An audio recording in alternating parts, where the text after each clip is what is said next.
Okay, take two.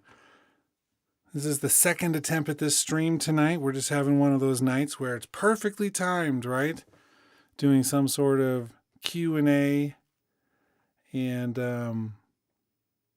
at the same time having our own technical issues simultaneously. So hopefully you can hear me at this point. Looks like all the meters are working this time.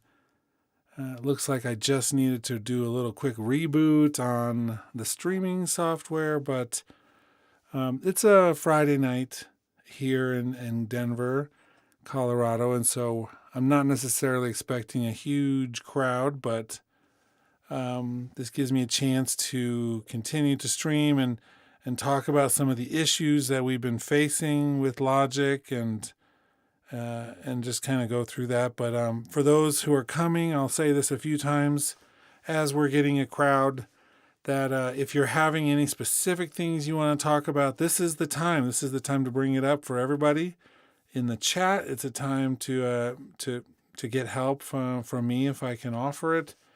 And so that's the plan. And if nobody pops in and has any questions, then we'll just do a little demonstrations in Logic. I just pulled open a project with kind of a workflow that I think is worth talking about at some point, and so we can certainly do that if that's what is interesting to anybody. And so we're just going to play this by ear a little bit, a chance for those of you who are, burning the midnight oil, so to speak, to have a little interaction with Logic, maybe take a break from mixing, or if you're out and about, then this is something you can watch later and perhaps get a little help. I'll put some of the key topics in the description later if we have any key topics to put in there.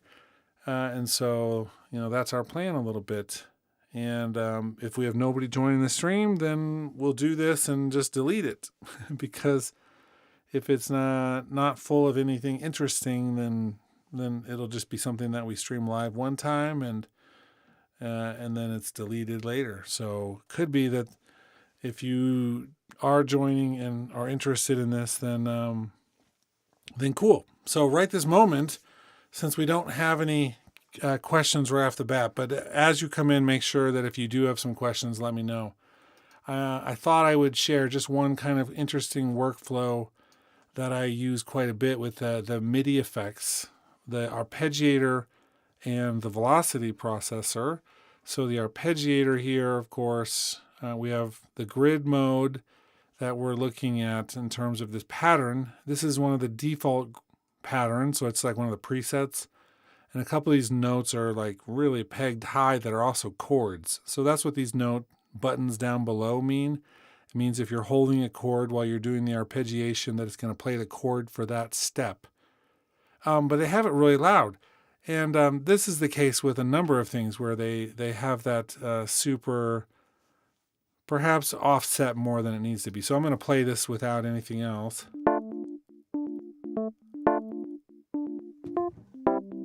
It really punches there. And I could just come through and change this, but I'm always in the habit of thinking, what is a workflow here that I can have this still be louder in some ways with any of these different presets. And I don't want to have to maybe customize them all if I'm going through a bunch of them. I don't want to have to go through and tweak them each and every single time. So I put the velocity processor MIDI effect next with a lower threshold and a ratio between 2 and 3, which means it's going to pull down those like a compressor would, but for MIDI data.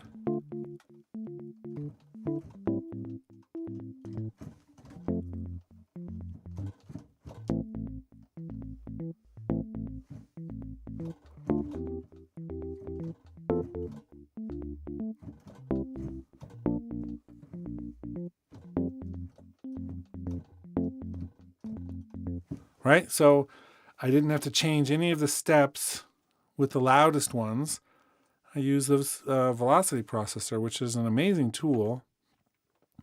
And you can actually see here on the little graphic center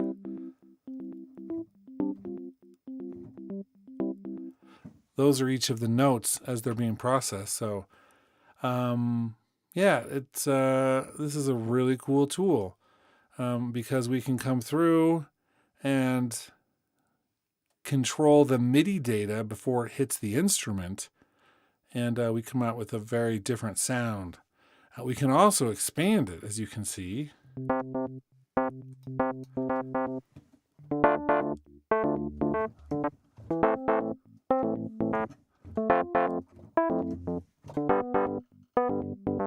So more of them do that, right? So it's a really flexible way to be able to move stuff around. So for those who are joining, this is kind of a free form video style that we're going to be experimenting with, first in the evenings. And then if we find that people are interested in this kind of thing, then we'll move it to prime time during the daytime. But as you're coming in, if you have any questions or things that you're curious about with Logic, make sure that you're asking that stuff in the comments. Like BHB Mafia Records just said, what's new in Logic? Nothing's brand new in Logic this week or anything. Obviously, the newest stuff in Logic is being puked on us from iPad OS with Logic Pro for iPad. And we do have some new tools in Logic. The newest tools aren't even available for the OS 10 version. They're just available for the Logic Pro iPad version, which I don't think enough people are talking about that. I think that we should be saying, why the heck is this happening once again? And on the same breath, realize that it's probably for the best, because Apple has shown us that it likes to try new features outside of Logic, and then it brings them into Logic when they've matured a little bit. That's what happened with GarageBand for a long time. So GarageBand for iOS, iPad OS, has gotten some of the newest features first. It got like the remix effect, which was really an iPad or iPhone format for a long time. That's the one where you can do all the cool remixing sound effects, the stutter, the like the wobble. You can do a number of different things. That came to GarageBand iOS first, and then later was ported over to Logic. And so sometimes what happens is those things start in one place. The step editor was over there first in the mobile format before it came to Logic, and then it came to Logic. So what they're doing is testing out some of those features in places and then bringing them as they mature into Logic. I'm assuming that's kind of what they're thinking, even though it could be a number of different factors. But now we've got some stuff for Logic Pro for iPad, which is starting there, and then moving into, hopefully, Logic Pro for OS 10 at some point. Cool, right? So the newest features come to these ancillary areas, and then they come into Logic for the desktop. That could be for a few different reasons. I'd love to think that they're just getting the bugs worked out before it comes to the biggest of the programs, right? But I'm afraid sometimes that it's like a pity gift. They feel bad for Logic. And so eventually they make it there because, okay, everybody else loves it in the other place. I guess we can move it to Logic Pro for OS 10. I hope that's not the reason, but sometimes I wonder if Apple wouldn't be happy just developing the iPad Pro version of Logic, right? If that's what their future looks like, then I wonder how much they're like, wow, how long until we can get rid of the Logic for OS 10 version? If that's their dream, that's their dream. We can't really control that. But so your simple question of what's new in Logic Pro for iPad is what's new, and the new tools that they have in there, the Alchemy sampler and the Beat Mangler tool that they put in there, are awesome. And tiles, That's something new for that format. We have similar attempts in Logic Pro for those kind of the tile type thing with the smart controls, but it just turns out that I don't believe all that many people who really get into Logic are using the smart controls. Not as is, at least. There are a couple of really cool things you can do with smart controls that make them worth it. And a lot of that is the individual association with external control surfaces. So you can build out some really cool things with that. For instance, so I'll show you what I mean by that. We come in here, our smart controls. These are them. And so with any of these, it's like we can control what's happening with that. If I click on the little eye here, that takes us to the inspector. And then I can click on these and we'll see what they're associated with. So we can create custom parameter mappings this way. But what I'm excited about would be something like using, my joysticks over here. So I got a joystick.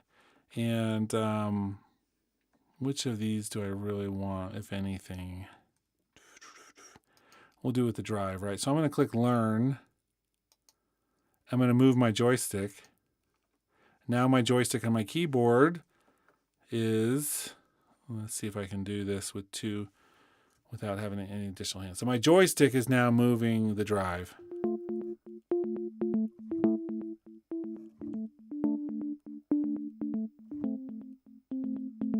Right, so let's do a really quick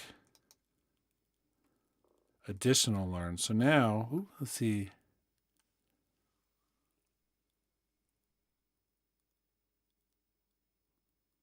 Sure. So now my joystick, if you're looking, it's a joystick with 2 axes, right?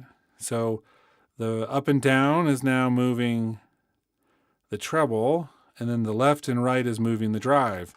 So I've got one joystick, 2 things.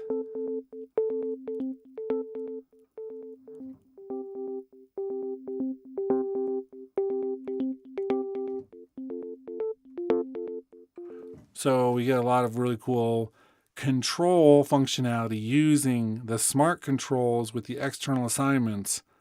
That's cool. That's super cool. And so we have a lot of power with that functionality that we don't necessarily have everywhere else.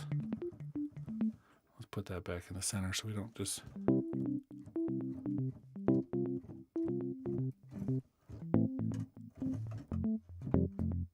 Cool. Ben, hey LA Winter, how you doing? And then Ben says, do you have any suggestions on how you'd make polyrhythms with the arpeggiator, kind of like Steve Reich or Philip Glass? Polyrhythms. No,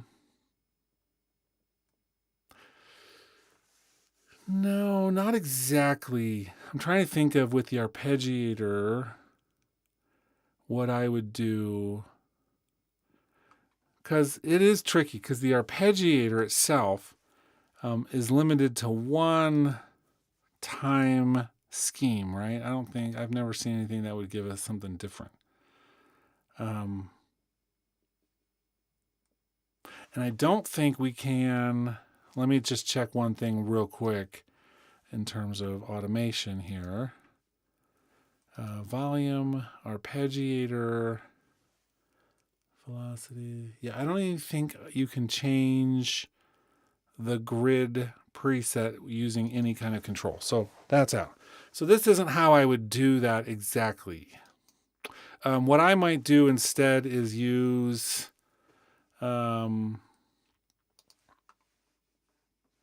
that. What do I want? Edit window, step sequencer.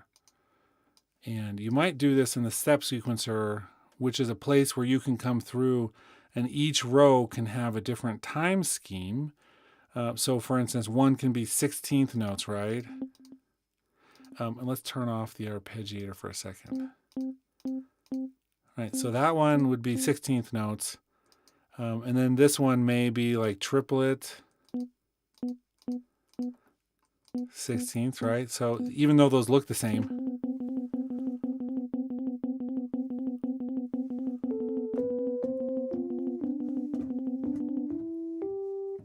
so and you can make this the same note even if you wanted to. So we could do C3 if we wanted to. Let's do C3 as again. This one could be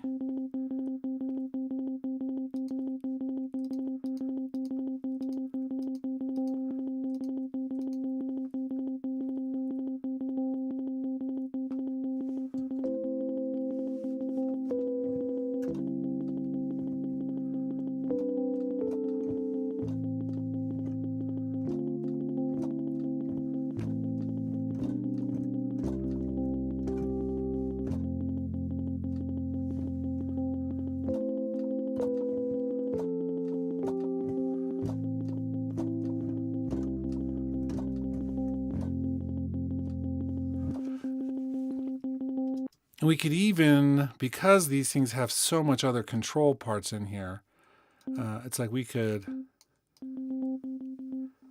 change some of the velocities, right, of each of those. We could add some randomization into them. Let's keep those ones high. We could have them go forwards and backwards if we wanted to. We could have them... which one's that one? The row back. So forward, backward, forward, backward. I don't think that's a shuffle, but it might be. And then we could also, for these, do ties, but I'm going to throw in here. Let's see. Which other one? So we could do chance. You know, it's like that one's going to come every 82%, 30, 44%. I mean, if this doesn't speak to certain types of music, I don't know what else would. Note, octave, loop, repeat, chance, offset, step rate, skip. Trying to think if there was...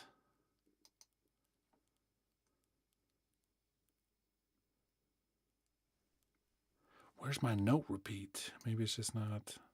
No, that's the note one. Step rate, offset. Huh.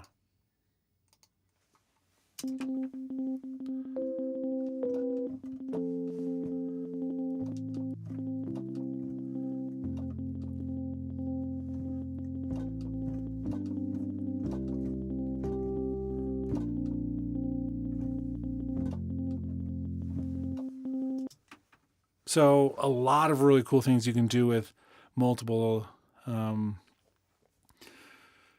don't know, I'm just going to say these row step rates, but timing schemes and patterns that involve various things. Now, we can't, with this, do alternate tempos, if that makes sense. So we can't come through here. Everything's got to be tied into the same tempo. If you really want to do some stuff with multiple tempos, then load them into Alchemy as one of the various algorithm options that they have. And then you can actually have things playing forward, backward, changing tempos. It all uses the ABA stuff that's in Logic now. So it's all separate from the tempo of the project, and you can actually have things. I mean, it's incredible what Alchemy can do in terms of mangling and playing audio at various speeds, tempos, directions. I mean, it's incredible. Okay, so LA has a few things here. I'm catching up. It'd be really cool if there were XY pads in the smart controls. Agreed, actually. Smart controls could be expanded with some really cool things. I think it should tie into webcams and be able to use facial expressions, which we can already do with true depth detection on iOS version of GarageBand. I don't know if we can do it in Logic, actually, now that I think about it. We should be able to. But we should tie into all kinds of things in there, more than just what it has. Ellie Winter says, I would like to use the gate velocity to make polytype rhythms cool. And then have been experimenting with instrument tracks and using them as aux tracks by routing a send through no output bus and into a MIDI controlled effect. This lets me group my send tracks better. I've seen that technique. Anytime I get to that level of having to do workarounds, I usually give up because it's like Logic, and this is Logic. It's not you or me. But Logic doesn't like to be used in non-traditional ways. I find that it almost always screws something up for us in other ways. And then the question, have you ever had issues with aux track outputs not updating to a group output when you add them to a summing track stack? I haven't actually done that because I wouldn't do it that way personally. I've stayed away from summing stacks except in very specific circumstances, which are when I'm making an instrument that I want to have many different sounds associated with it. So it could be this one right here, right? So this is my keys. And then say I want to add something else. Let's do like a bass sound, right? And this I'll just use one of my favorite instruments, the retro synth, for a nice low frequency thing. And I'll even put this down the track down an octave. And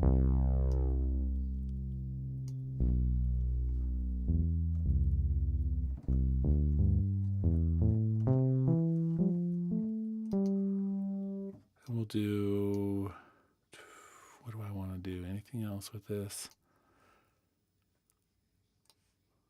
Okay, so then I'll have these two instruments. It's just a lot easier in this case to do a track stack.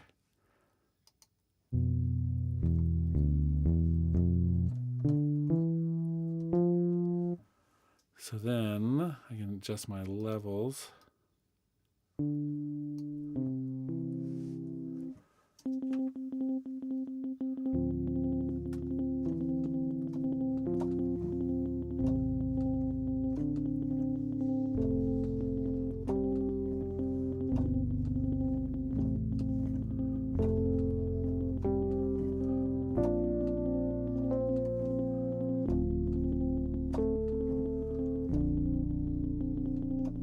Right, so then I've got the bass playing with the keys. The keys have its own step sequencer. The bass could have its own arpeggiator if we wanted to. I mean, we can do quite a bit of stuff with that. So I like, this is the time when I'm using the track stacks. Almost exclusively is when I'm creating new instruments. If I really need, I mean, I've seen so many different routing schemes with people who are thinking I can create this really cool routing system. And I'm like, I think of all of my projects as a mixing console, an analog mixing console. So I'm using my sends going over to aux tracks.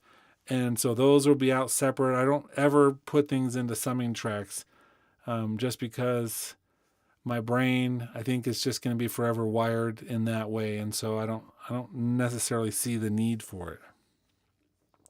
And Ellie Winter, yes, I've made a few videos on this in the past. I have creatively used it like that, but I find myself making videos about the concept of doing it, but then not doing it as much in my actual musical process. And part of that is because if I'm doing loop-based automation, which the step sequencer is really good at, instead of using the step sequencer for automation, I'm going to be using the modulator instead, which is actually capable of doing almost everything that I would need if I'm doing repetitive automation, if that makes sense. So it may be that I wanted to control something here. And even some of this we could do with the LFO in the instrument itself. Although I find it, I like the visuals of the modulator better than I like the non-visuals of something like retro synth. And so I find myself, reaching over for this more than anything. So let's see. Let's do learn plugin parameter. And we have our cutoff frequency.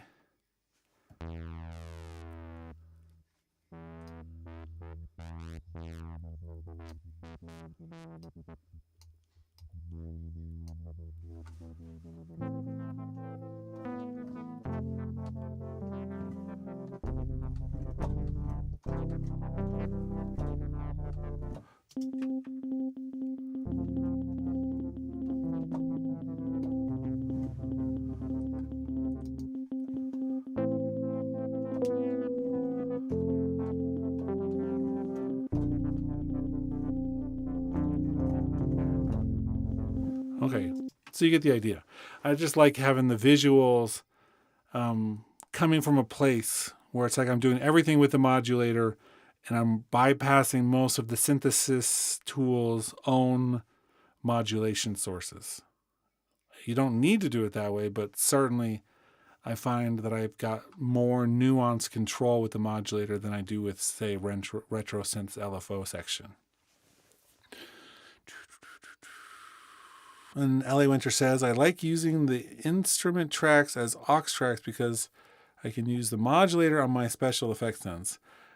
That is one area that I think is broken with Logic, and it's not broken, it's by design, but every track should be able to have a modulator.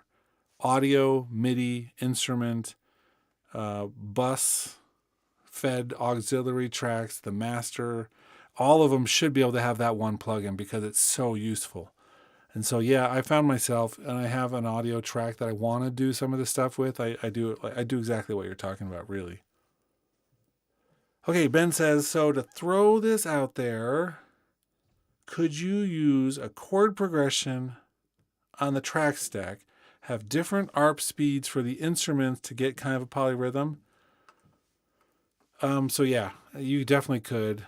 And I've done that a few times actually with things. So what you're saying is, and let me just create like 2 different tracks here, and I'll put on 2 different retro synths for a minute. So yeah, I mean, based on what I was just demonstrating, that's actually another use.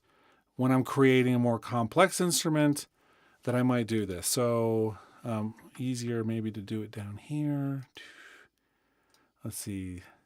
So MIDI effects, arpeggiator. Move that over, arpeggiator. So, right, there's 2 of these.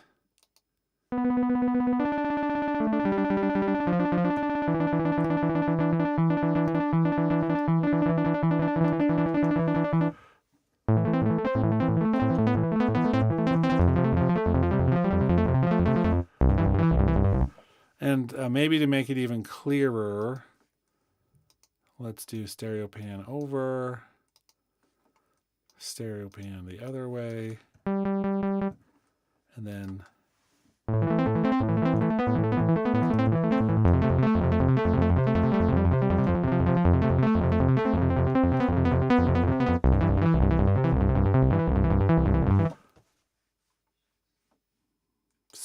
so the answer to your question is yes.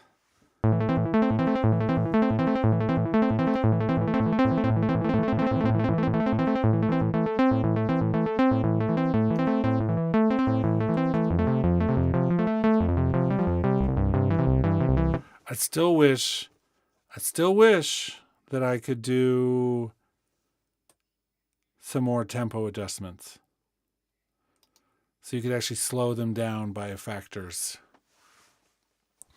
L.A. Winter says, the modulator is why I also use Bitwig. My weird aux tracks are copying what I can do with aux tracks in Bitwig. Yes, I can see that. Bitwig, in my opinion, is one of the better pieces of software out there, but doesn't have as much of a reputation as, say, Ableton or even FL. But Bitwig is cool. I was one of the early beta testers on that for a brief period of time. And that's when I realized I didn't like beta testing anything, but You never know. Cool, and glad to help. Ben, if that helps, then awesome. Other stuff. We have a couple people on here.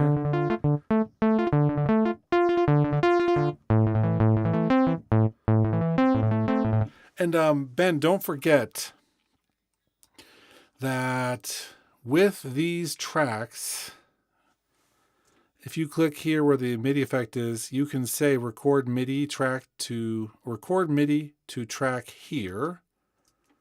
And we'll do that for both of those. Which means if we record this,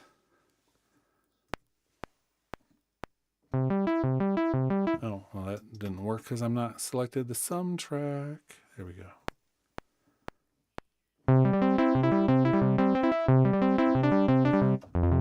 Okay, so not the right example either.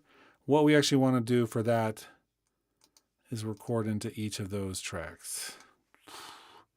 We'll get there eventually.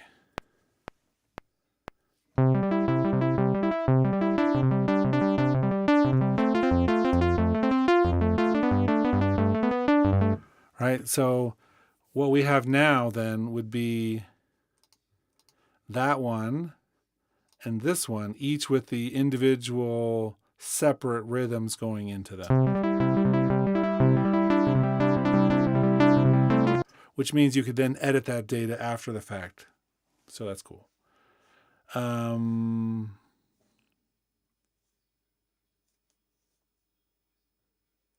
Cool.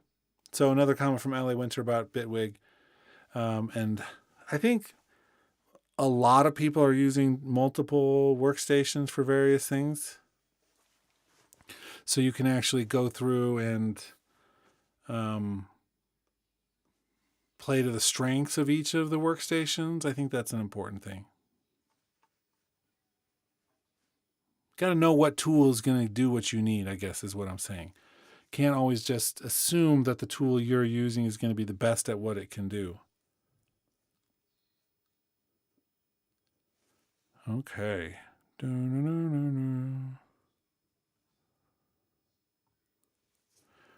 Well, small group tonight, but that's okay because Ben and Ellie Winter are here and BHB Mafia Records was here at the beginning. I don't know if you're still here, but we might keep this one to about 30 minutes just because I hear some people upstairs, and that means it might be time to do something else. Ellie Winter says, do I have a favorite stock distortion? Oof. No. I don't have a favorite stock distortion. There's a bunch of different distortions. What I've been reaching for mostly of late, let me bring up, say, an example of something I might actually be doing. I'm doing patch merging so this doesn't just load a bunch of crap. But let's load up like the Steinway piano. That's just mediocre at best, right? This is not a great piano.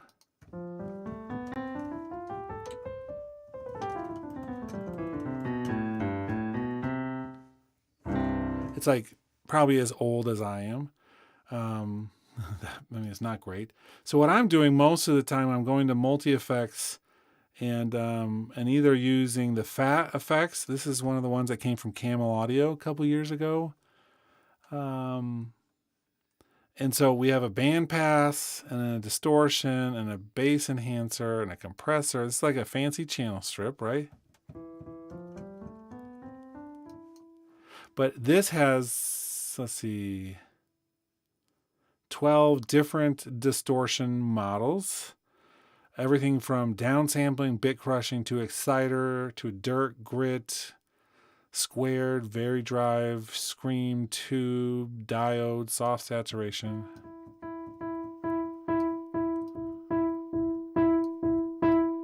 And let's turn the output down.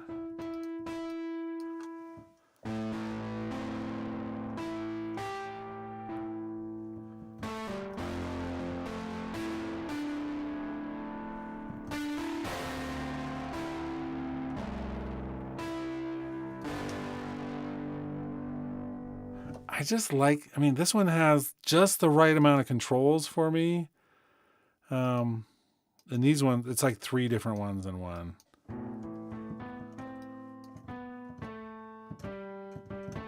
Right, so that's the first one.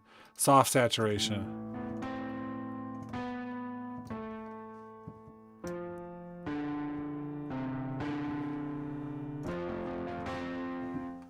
Right, so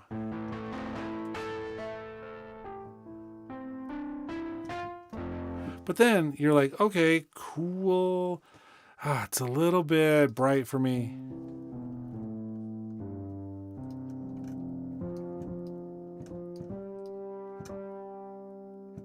So we put the filter on here and we can do all of their cool filter choices. I mean, Camel Audio had this stuff really dialed in. And it sounds good, but it gives you the flexibility of using multiple types. Right? Plus, we were like, oh.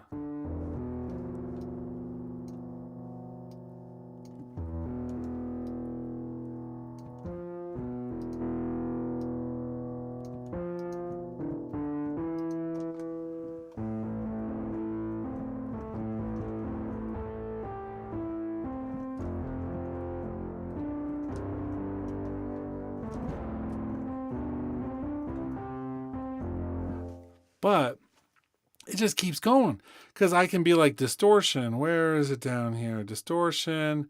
The first one, scream. It's like I want to put scream after the saturation, or I want to put scream first, or I want to put scream very last. And so you can change around all of the signal flow path just by dragging the little boxes at the bottom. This is a tool.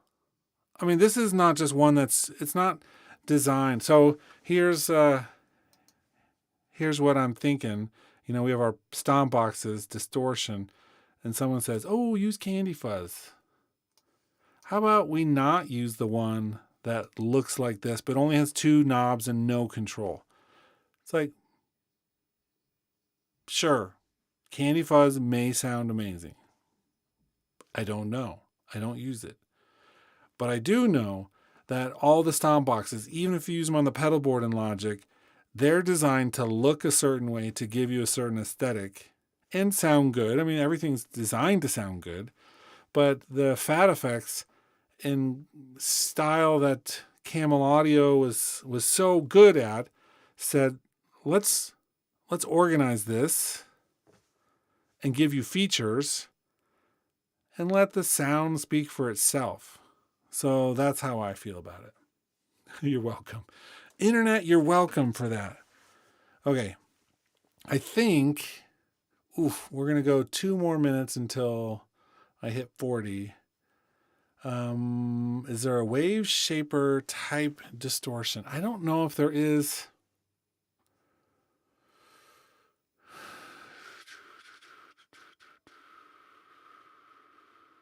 I'm guessing that one of these does some type of wave shape type distortion. I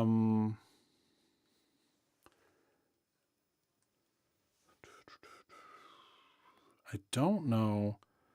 I mean, each of these. Yeah, I'd have to do a little research on that to tell you specifically. My instincts say that there are some places where you're going to find that in various portions of the tools, but it's a good question. Great question, as always. I'm going to sneeze. I held it in. Okay. I find myself reaching for Decapitator a lot. I like the distortion one in Logic, though, because it adds even harmonics. Cool.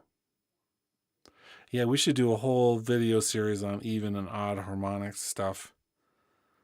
Because math, right? I think that stuff's important.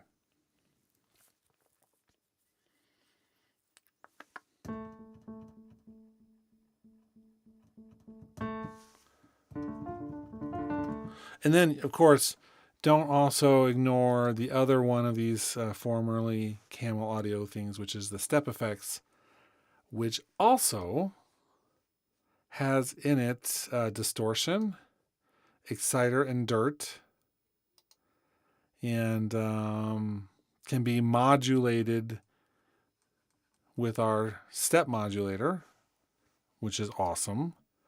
I don't know. Let's see if any of these use. Yeah. I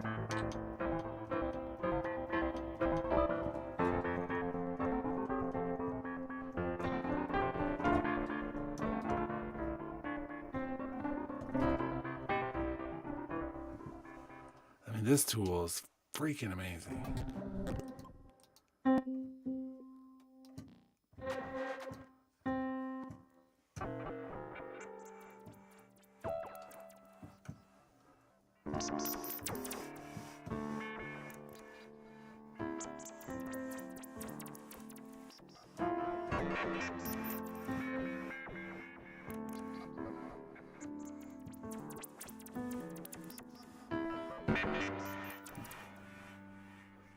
No, and LA Winter, I don't think it's made its way like as a 1-to-1. No,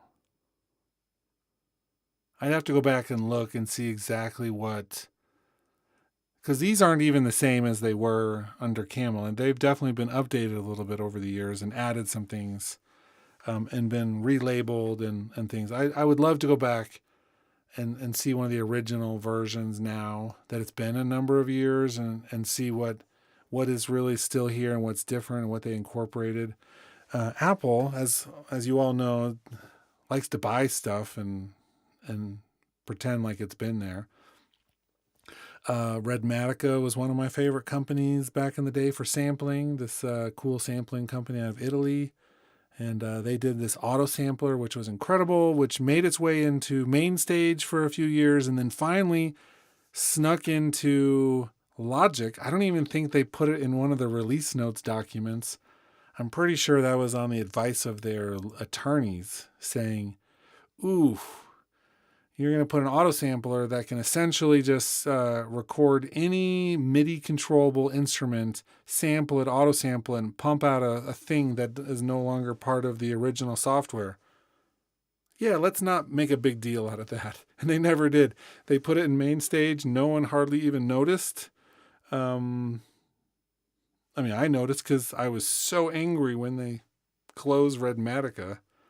And so I was using it in main stage. I made a few videos that, have quite a few views on them, but I don't think anyone realized the full connection there.